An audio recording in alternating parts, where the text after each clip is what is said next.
ये आज हम, चूँकि वह बहन अभी नहीं आई हैं और उन्हीं के कहने पे मैंने पूरी मानसिकता बना रखी थी कि आज हम कार्तिक महात्म्य और कार्तिक महात्म्य में जो सबसे ज़्यादा महत्व होता है वह है तुलसी महारानी का, है ना। क्योंकि कार्तिक में तीन चीज़ का महत्व सबसे ज़्यादा है। एक सबसे ज़्यादा महत्व है स्नान का, है ना। आज भी सुदूर भारत के गाँव में कार्तिक मास में जो बहनें हैं वे सुबह 4 बजे उठ के नहाती धोती हैं, भले उसके बाद भले सो जाते, कोई बात नहीं, पर नहा आज भी लेती हैं, है ना। और हाँ, तो इसके पीछे देखो हम आपको बताएं, चूँकि बताया ना कि मेरा चिंतन अलग है और मैं चिंतन के परिप्रेक्ष्य में हर विषय पर उस पर चिंतन मंथन करता हूँ, अपना एक निष्कर्ष निकालता हूँ और ढेर सारे शास्त्रों में भी मिलता है और शास्त्रों के बाहर चिंतन मंथन से भी जब हम करते हैं, जैसे हम दूध को जमाते हैं दही और दही को जब मथते हैं तो उसमें से मक्खन निकलता है, वैसे ही हमारे दिमाग की चित्रवृत्ति है। जब किसी विषय पे हम लंबे समय तक चिंतन मंथन करते हैं तो चिंतन मंथन करने के बाद उसका निष्कर्ष निकलता है। और कई ऐसे विषय रहे हैं हमारे मन मस्तिष्क में जिस पे हमने 3-3, 4-4 साल तक चिंतन किया, तब जाके उसका निष्कर्ष हमें मिला और वह हमको कहीं आज तक पढ़ने को नहीं मिला, पर वह निष्कर्ष एकदम सत्य है। तो वैसे ही क्योंकि यह जो कार्तिक मास है यह संधि का मास है। संधि का मास मतलब बरसात विदा होता है और शरद ऋतु मतलब शीत का आगमन होता है। आपने देखा होगा व्यवहारिक दृष्टि से कि इस महीने में जितने लोग बीमार होते हैं उतने मूल जाड़े में बीमार नहीं होते जब जाड़ा ज़्यादा आता है। कारण क्या है कि अभी ठंडी मतलब कि बरसात विदा होता रहता है और जाड़ा आता है तो उसमें ढेर सारे लोग लापरवाही करते हैं, है ना। कि लापरवाही नहीं, इसके पीछे बीमार होने का कारण है लापरवाही। कि घर से निकल गए दोपहर में तो उस समय तो गर्मी थी, अब रात को मोटरसाइकिल पर लौट के आना है तो उस समय कोई जैकेट गाड़ी में रख के ले नहीं गए और शर्ट पे ही गाड़ी चला के रात में आ गए तो रात में ठंडी बढ़ गई और वे शरीर को ठंड लग गई तो बुखार होना ही होना है। तो वैसे ही जब संधि काल में हमारे ऋषियों ने ये बनाया कि हम यदि शरीर को थोड़ा सा अभ्यास बना लेंगे, प्रातःकालीन स्नान करेंगे, तो जब हम कुछ दिनचर्या का पालन करते हैं तो भी हमारे शरीर में इम्यूनिटी का डेवलप होता है, प्रतिरोधक क्षमता डेवलप होती है। तो इसीलिए हमारे ऋषियों ने विधान दिया कि कार्तिक मास में पूरा एक मास प्रातःकालीन ब्रह्म मुहूर्त में स्नान करो। तो जब हम ब्रह्म मुहूर्त में स्नान करेंगे तो शरीर का जो टेम्परेचर है वह धीरे धीरे अनुकूलता में बदलेगा और 30 दिन में जो है वह आते आते शीत ऋतु के लायक, शरद ऋतु के लायक परिपक्व हो जाएगा, बन जाएगा, जिससे आपका शरीर बलिष्ठ होगा। तो हमारे ऋषियों ने जो हमको दिनचर्या दी है उस दिनचर्या के पीछे कई कारण हैं, सिर्फ एक कारण नहीं है। तो कार्तिक में स्नान का बहुत ज़्यादा महत्व है, दीपदान का बहुत ज़्यादा महत्व है। दीपदान जल में करें तो बहुत अच्छा होता है, प्रवाहित जल में, तालाब का भी महत्व है। जल में दीपदान करना चाहिए और यदि जल में दीपदान नहीं कर पा रहे हैं तो दूसरा हमारे पास मतलब है कि तुलसी महारानी के पास में हम दीपदान करें कार्तिक मास में। तुलसी महारानी भी नहीं मिल रही हैं तो पीपल के पेड़ के नीचे करें। पीपल के पेड़ में वैसे भी शनि की शांति के लिए पीपल के पेड़ के नीचे कहते हैं। वैसे भी भगवान श्री कृष्ण कहते हैं कि पीपल का पेड़ मैं स्वयं हूँ, तो वहाँ भी कर सकते हैं, पर तुलसी महारानी क्या होता है। और वैसे ही कार्तिक मास में तुलसी महारानी का सेवन जो है बहुत महत्वपूर्ण माना जाता है। क्यों माना जाता है, इसके पीछे भी कारण है कि तुलसी महारानी का यदि सही से रख रखाव नहीं किया जाए तो आपने देखा कि जब शीत ऋतु आती है, हेमंत ऋतु आती है तो तुलसी महारानी सूख जाती है और वे कहीं न कहीं हमारी लापरवाहियों के कारण भी होता है।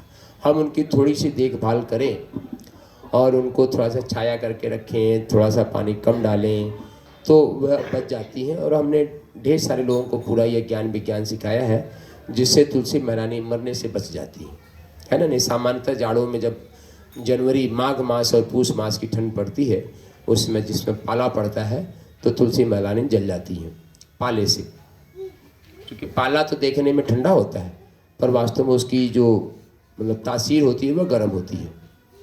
तो उस तासीर गर्म में की गर्मी से जो है तुलसी महारानी सूख जाती है। तो तुलसी महारानी की सेवा का बहुत बड़ा महत्व है। तो हमारे मन में यही चिंतन मंथन किया था कि जब हम कोई विषय कहते हैं तो एकदम मूल से कहते हैं, ये हमारी अपनी एक शैली है। तो हमने सोचा था कि यदि आप सबको नहीं पता होगा तो पहले तुलसी महारानी के प्राकट्य की ही स्थिति बताऊंगा कि तुलसी महारानी प्रकट कैसे हुई। पता है आप सबको? नहीं पता? तुलसी महारानी के प्राकट्य की जो कहानी है वे 2 पुराणों में उपलब्ध है। एक तो शिव पुराण में उपलब्ध है और दूसरा श्रीमद् देवी भागवत पुराण में उपलब्ध है। लगभग कथाएं एक ही जैसी है, थोड़ा सा अंतर है, चूँकि कल्पांत भेद के कारण थोड़ा सा कहानियों में बदल जाती है। तो वास्तव में तुलसी महारानी की जो प्राकट्य स्थित है वे इन्हीं कहानियों के माध्यम से है जो पुराणों में है। और कई जगह ये भी आता है कि तुलसी महारानी जब समुद्र मंथन हुआ था तो उसमें जो रत्न निकले थे वहाँ भी तुलसी महारानी प्रकट हुई, पर यह पूर्ण सत्य नहीं है। ये ना 2-3 कहानियां हो गई कि सही कौन सी है? एक जरासंध की पत्नी, नहीं जरासंध की पत्नी नहीं, जालंधर की, जालंधर की, हाँ तो जालंधर की पत्नी ही वाली कथा सही है। और वे कथा शिव महापुराण में भी है और श्रीमद् देवी भागवत महापुराण में भी। तब तो हल्का हल्का आपको पता है। बाद में वो कह रहे थे मंथन में तो समझ नहीं आ रहा था कौन सा सही है। नहीं तो हम आपको पूरा सुना देते हैं, और चूंकि बताया ना कि हम प्रमाणित रूप से सुना रहे हैं और यही सत्य है। वास्तव में क्या है कि बिंदा देवी जी जो है वे राधा रानी की सखियों में से ही एक है ना, और जिनका नाम वृंदा था और वे गोलोक धाम में ही राधा रानी की सखियों के साथ रहा करती थी, ठीक है। और वहीं पे भगवान श्री कृष्ण अपनी गोपाल अपने सखाओं के साथ रहा करते थे। तो नित्य लीला जो चलती रहती थी, तो नित्य लीला के प्रसंग में भगवान श्री कृष्ण मूलतः तो राधा रानी के साथ ही अपनी पूरी क्रीड़ा को किया करते थे, लीला को किया करते थे। पर समय समय पे अलग अलग सखियों को भी अवसर मिलता था भगवान श्री कृष्ण की के साथ लीला करने को। तो ऐसे ही वृंदा देवी के मन में भी यह बहुत बड़ी प्रबल इच्छा थी कि जिस तरीके से भगवान श्री कृष्ण राधा रानी के साथ लीला रचाते हैं, तो क्या कुछ दिन हमारे साथ भी लीला रचा सकते हैं, जहाँ पे सिर्फ हम हो और भगवान श्री कृष्ण हो, तीसरा कोई और न हो। ऐसे वृंदा देवी के मन में एक लंबे समय से वासना, इसको वासना कहेंगे, वासना चली आ रही थी। और इस वासना को हम सबकी जो लाडली सरकार है राधा रानी है, जो सबके अंतर मन को जानती है, वो भी अपनी प्रिय सखी की बात को जान ही रही थी। और जानते हुए तो एक दिन उनके मन में उनके करुणा भय हृदय जो है वह पिघल गया, और भगवान श्री कृष्ण से कहती हैं कि हमारी यह जो प्रिय सखी वृंदा सखी है, ये आपके साथ आपकी लीला का वास, एकांतवास लीला का जो है कुछ दिन करना चाहती है, तो आप इसके ऊपर कृपा करें और इसके साथ कुछ दिन आप लीला करें। तो भगवान श्री कृष्ण की एक नियम है कि भगवान श्री कृष्ण उसी में राजी रहते हैं जिसमें राधा रानी राजी हैं, जिसमें राधा रानी खुश है। तो राधा रानी की बात को मान के भगवान श्री कृष्ण वृंदा देवी के साथ जो है एकांत लीला के लिए प्रस्थान कर गए। और राधा रानी ने कोई समय अवधि नहीं बताई थी, कुछ निश्चित समय बताया था कि चलो ठीक है तो 4-10 दिन हो जाएगा। पर वृंदा देवी की वासना इतनी बढ़ती चली गई कि करते करते महीनों निकल गए और भगवान श्री कृष्ण को छोड़ ही नहीं रही थी। फिर ठाकुर जी की कैसी लीला, एक दिन राधा रानी को रोष आ गया, बोले हमने तो कुछ दिन के लिए भेजा था, पर वह तो ऐसी लीला में मस्त हुई कि भगवान श्री कृष्ण को छोड़ ही नहीं रही है। और भगवान श्री कृष्ण भी इतने छलिया, सखी का प्रेम मिल रहा तो वहाँ से आने का भी मन नहीं कर रहा है ना, क्योंकि उनको तो प्रेम चाहिए। आप भी ठाकुर जी को प्रेम देने लगो तो वही गोलोक छोड़ के आपके घर में आके विराजमान हो जाएंगे, वो तो प्रेम के भूखे हैं। तो वहाँ भी पूरा प्रेम तो मिल ही रहा है। और ठाकुर जी ये नहीं देखते कि आप छल से प्रेम कर रहे हो कि वैसे प्रेम करो, उनको तो प्रेम से मतलब है, प्रेम करो तो वे आपसे राजी। तो वैसे ही उस सखी के साथ भी राजी थे, पर राधा रानी को रोष आया और उन्होंने श्राप दे दिया कि तुम जो ये प्रवृत्ति कर रही हो, प्रवृत्ति गोलोक में रहने वाले लोगों की नहीं है, जाके तुम क्या बन जाओ, मानुषी बन जाओ। मानुषी मतलब धरती पे जाके एक स्त्री के रूप में रूप धारण करो और वहीं पे तुम्हारी इस वासना की पूर्ति होगी और तब तुम पुनः द्वापस अपने इस वासना की पूर्ति करने के बाद, प्रक्षालन करने के बाद गोलोक धाम आना। तो जब ये श्राप दिया तब वृंदा को होश आया और वृंदा ने जो है राधा रानी से क्षमा प्रार्थना, कहा कि देवी सखी आप मुझे क्षमा करो, आप तो हमारी प्रधान सखी हो और आप ही इस तरीके से यदि रुष्ट हो जाओगी तो हमारे इस जीवन का होगा क्या। बोली देखो अब तो हमने तुमको श्राप दे दिया, अब ये निष्फल तो होगा नहीं, पर श्राप से मुक्ति का भी कारण है, तुम एक बार पुनः गोलोक भगवान श्री कृष्ण ही कृपा करेंगे और पुनः गोलोक पधारोगी। अभी तो आप इस श्राप का अनुपालन करो, मतलब इसको जीने का प्रयास करो। तो इस श्राप के कारण जो है बद्रिकाश्रम जो हमारे उत्तर में पड़ता है, बद्रिकाश्रम में अपना वृंदा जी का अवतरण होता है और वहाँ पे वे निवास करने लगती हैं, तप भूमि है।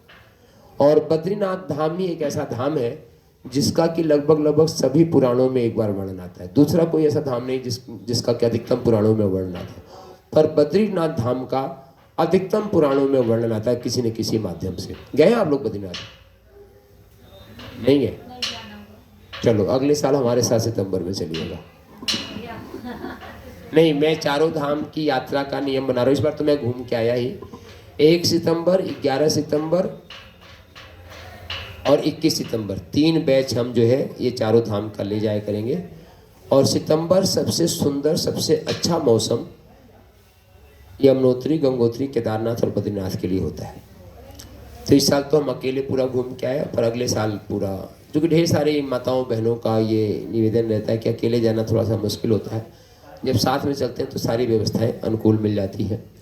तो इस डेट का प्रचार हम अभी से करने लगे। 1 सितंबर, 11 सितंबर और 21 सितंबर 3 बैच, मतलब 10 दिन में वे बैच वापस आ जाया करें। तो बद्रीनाथ धाम में वृंदा देवी का इस श्राप के कारण जो है अवतरण हुआ। उसी तरीके से भगवान श्री कृष्ण का एक सखा था जिसका नाम था गोप। उसने भी कुछ गलतियां कर दी। गलतियां मतलब कि भगवान की जो लीला स्थली, जो लीला होती है, उसमें भी प्रवेश करने का कुछ अपनी अनुशासन है, कुछ अपनी मर्यादा है। निवृत्त लीला है, अंतः निकुंज लीला है। यदि आप बहुत गहराई में जाएंगे, गुरुदेव भगवान की कृपा से इनका पूरा ज्ञान प्रकाश है, तो अंतः निवृत्त जो निकुंज की लीला होती है उसमें हर व्यक्ति को प्रवेश नहीं होता, उसमें अनुशासन और मर्यादा के साथ प्रवेश होता है। तो वैसे ही एक दिन सीदामा भी धृष्टता पूर्वक जो है अंतः निकुंज की जो लीला है उसमें प्रवेश करने की कोशिश की। तो उसको भी राधा रानी ने श्राप दिया कि ये जो तुम लीला कर रहे हो, जो कर्म कांड कर रहे हो, यह तुम्हारे लिए उचित नहीं है, यह सामान्य मनुष्यों की लीला है। तो तुम जाओ, और चूंकि तुमने इतनी निष्ठता पूर्वक ये काम किया है, क्यों तुम जाके पृथ्वी पे जन्म लो। तो वही शंखचूर्ण, शंख से प्रकट होने वाला शंखचूर्ण की कथा है। उसी को जब हम श्रीमद् देवी भागवत पुराण पढ़ते हैं तो उसको शंखचूर्ण कहा जाता है। सब जब हम शिव पुराण पढ़ते हैं तो उसी को जालंधर कहा जाता है। दोनों एक ही है। और इनका पुष्कर के पास जो है शंखचूर्ण का, जालंधर का जन्म होता है। पुष्कर क्षेत्र जो राजस्थान में पड़ता है। तो जब जालंधर और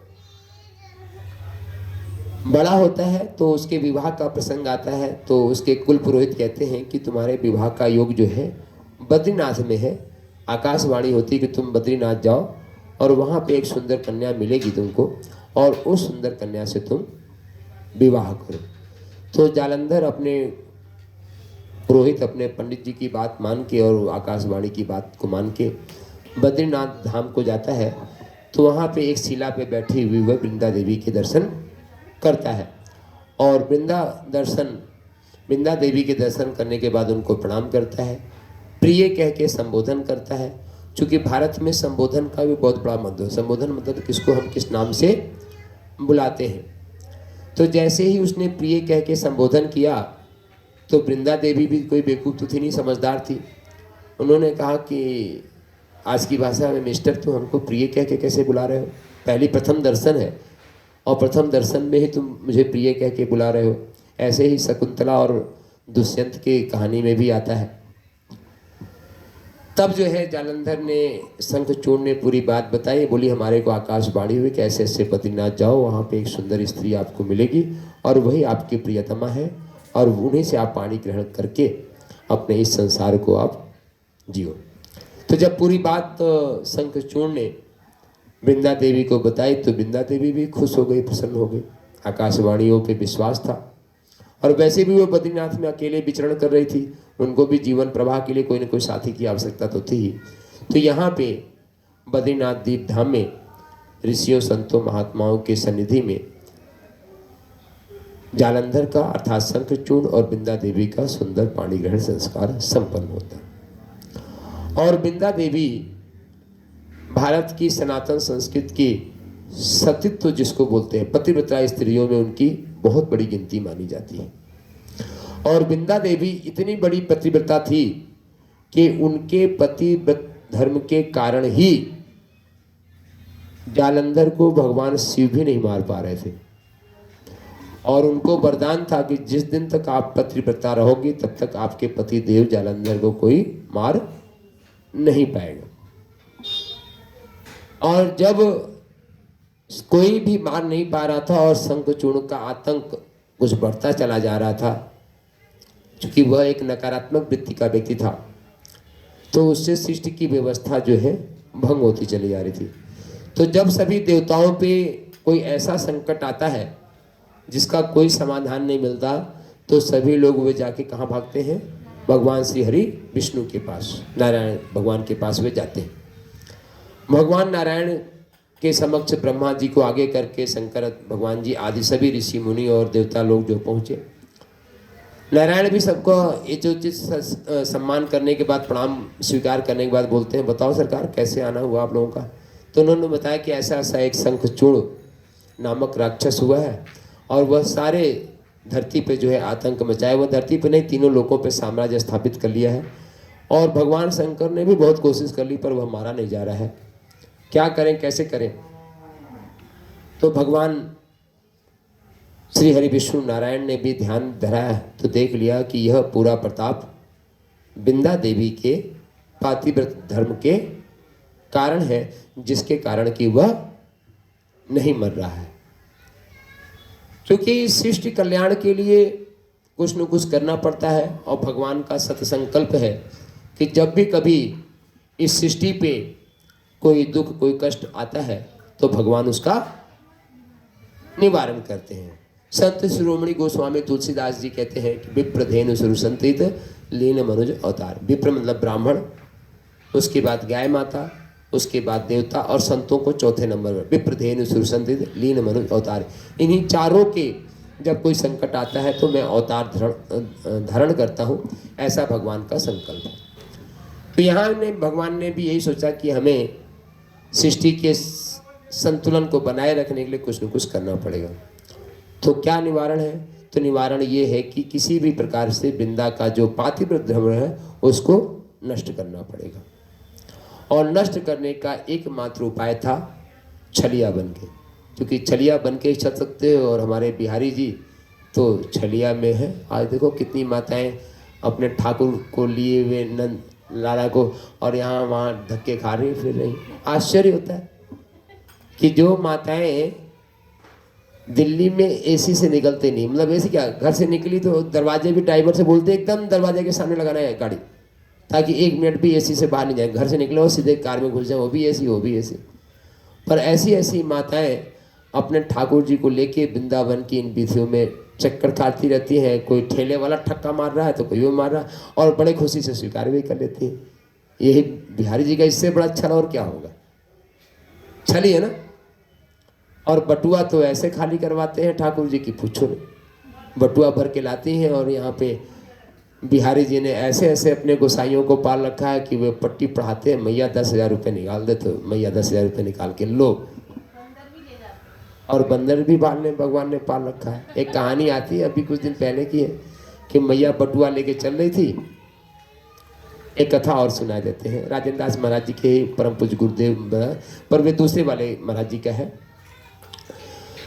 जिससे उन्होंने दीक्षा ली है। चूंकि राजेंद्र दास महाराज जी के दो गुरु हैं, एक तो कल हम गणेश दास भक्तमाली जी दास जिससे उन्होंने पूरे शिक्षा दीक्षा ली है, एक जिनसे वेश लिया है वे अलग महाराज जी हैं। बंदर की ही कहानी है। तो वह महाराज जी उधर रहते थे, मतलब कि जिसको अरे कहते को बहुत अच्छा नाम याद है, अभी उनका भी नाम विस्मृत हो रहा है, खाक चौक वाले महाराज जी, खाक चौक वाले महाराज जी। तो उनके पास भी एक सेठ आया करता था, और वह सेठ था बड़ा कंजूस, पर महाराज जी को प्रेम करता था और कभी कभार भूले भटके साधु संतों का भंडारा कर दिया था। तो एक दिन महाराज जी के पास आया, महाराज जी के पास मतलब राजेंद्र दास महाराज जी के गुरु जी के पास, और महाराज जी भी उस दिन ठिठोली करने के मूड में थे। तो उसने कहा, देख तू आता जाता है, इतना पैसा कमा रखो है, मरने के कगार पे आ गए, कुछ संतों का भंडारा कर दो। अरे गुरु जी कहाँ पैसा रखो है, यहाँ दे रखो वहाँ दे रखो, पैसा तो है नहीं। वे खूब बहाना बना रहा है, और खूब बहाना बनाते बनाते उसके टेटुआ में पैसा था, उसमें कहते हैं ना टेटुआ में पैसा रखते थे, टेटुआ को दबाता जा रहा है। गुरु जी समझ लिए कि इसके पास है तो मोटा माल है ना, और वे दबाता जा रहा, दबाता जा रहा, दबाता जा रहा है। फिर उसको गुरुदेव ने दूध पिलवाया और सब कुछ पिलाया, और पता नहीं कैसी लीला हुई कि एक एकदम मोटा ताजा बंदर आया, और मोटा ताजा बंदर आके उस टेटुए को ही खींचा और लेके पीपल के पेड़ के ऊपर चढ़ गया। यहीं पे खाक चौक पे पीपल का पेड़ आज भी है, और लेके चढ़ गया, और कपड़े की टोटिया उसमें कपड़े की पोटली तो फाड़ दिया, और फाड़ने के बाद ऊपर चढ़ा तो उसमें 100 की पूरी कट्टी नई नोटों की। अब वे निकल गई, और वे क्या करें, भगवान की ही लीला थी। वे एक नोट दांत से पकड़े और फाड़ के नीचे फेंके, 2 टुकड़ा करके, और पंडित जी चिल्ला रहे हैं, सेठ जी चिल्ला रहे हैं, अरे महाराज, और महाराज जी जितने चिल्ला रहे हैं महाराज जी उतने हंसी हो रहे।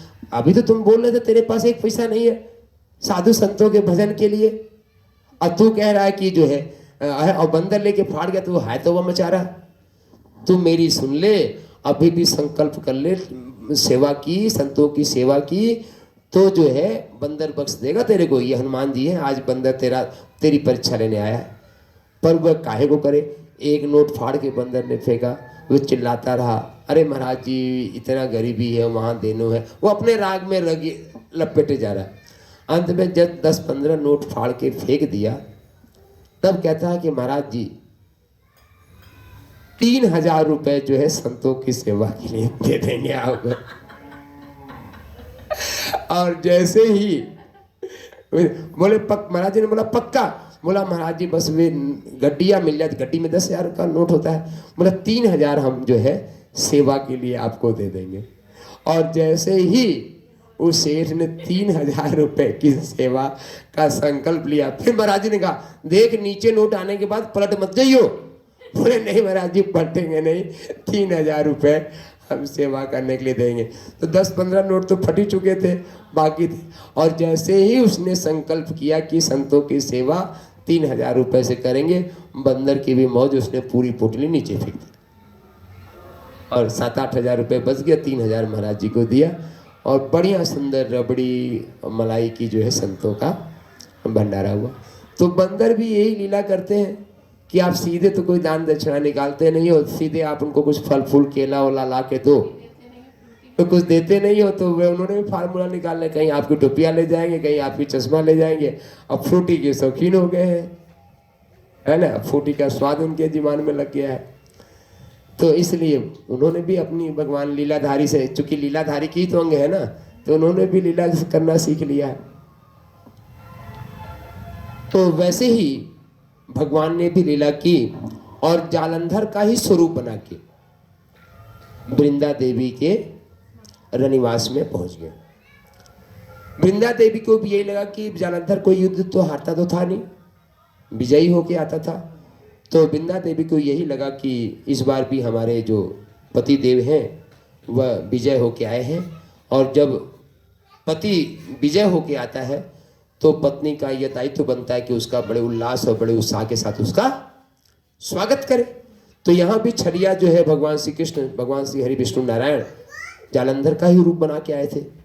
तो थोड़ी देर के लिए भ्रम हुआ, उसमें भ्रम नहीं हुआ, सॉरी क्षमा चाहेंगे, वहां पे भी वृंदा देवी ने बढ़िया पूजन का थाल सजाया और सब कुछ सजा के जो है जालंधर का स्वागत किया और जालंधर का स्वागत करने के बाद जो दो पुरुष और स्त्री के बीच में रथ क्रिया होती है, रथ क्रिया का पूरा आनंद लिया। चूंकि माताएं बड़ी संवेदनशील होती हैं, जब रथ क्रिया का पूरा जो है क्रिया संपन्न हुआ, तब बिंदा देवी को आभास हो गया कि यह कोई जालंधर नहीं है, यह कोई और है। और फिर वह रोष में आ गई, बोले कि तुम जालंधर नहीं हो, तुम कोई छलिया हो, तुम कोई और हो। और जैसे ही वे रोष में आई और बोली कि तुम अपना असली स्वरूप में आओ, नहीं मैं तुमको श्राप दे दूंगी। और जैसे ही तुमको श्राप दे दूंगी यह बात सुना, तो भगवान श्री हरि अपने वास्तविक स्वरूप में आ गए। और वास्तविक स्वरूप में आने के बाद तो भी बिंदा देवी के मन में रोष का जागरण तो हो चुका था। और आज का मॉडर्न साइंस भी कहता है कि energy can not be create and can not be destroy. इन ऊर्जा को न तो बनाया जा सकता है, न तो बिगाड़ा जा सकता है।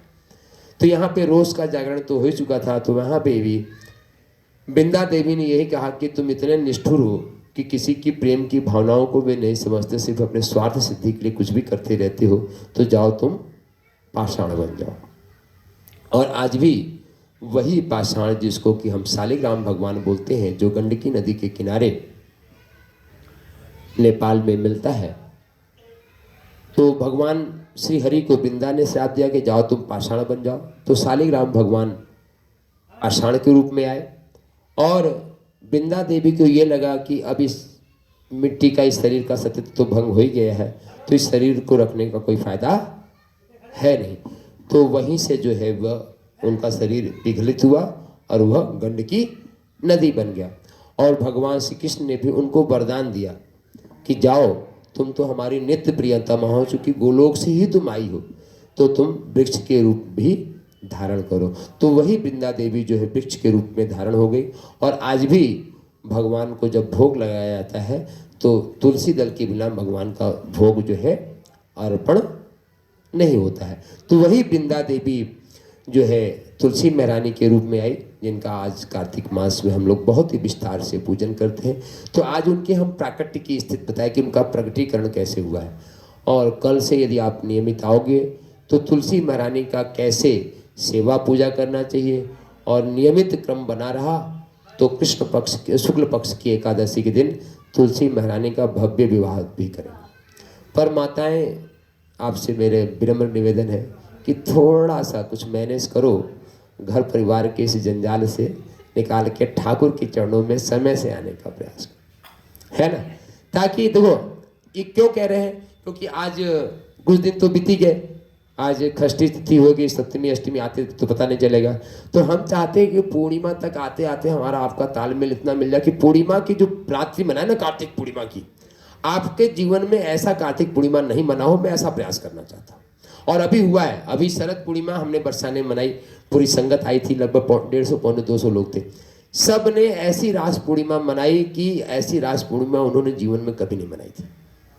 सबको इतना मस्ती आया, है ना।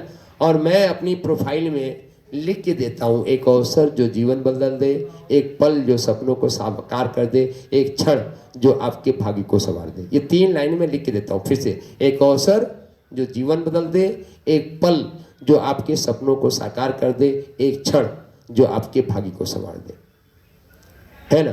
तो आपको लग रहा हो कि हाँ ठीक है, बाबा जी के पास कोई काम नहीं है इसलिए यहाँ आके बैठ गए और प्रवचन सुनाने लगे, ऐसा नहीं है।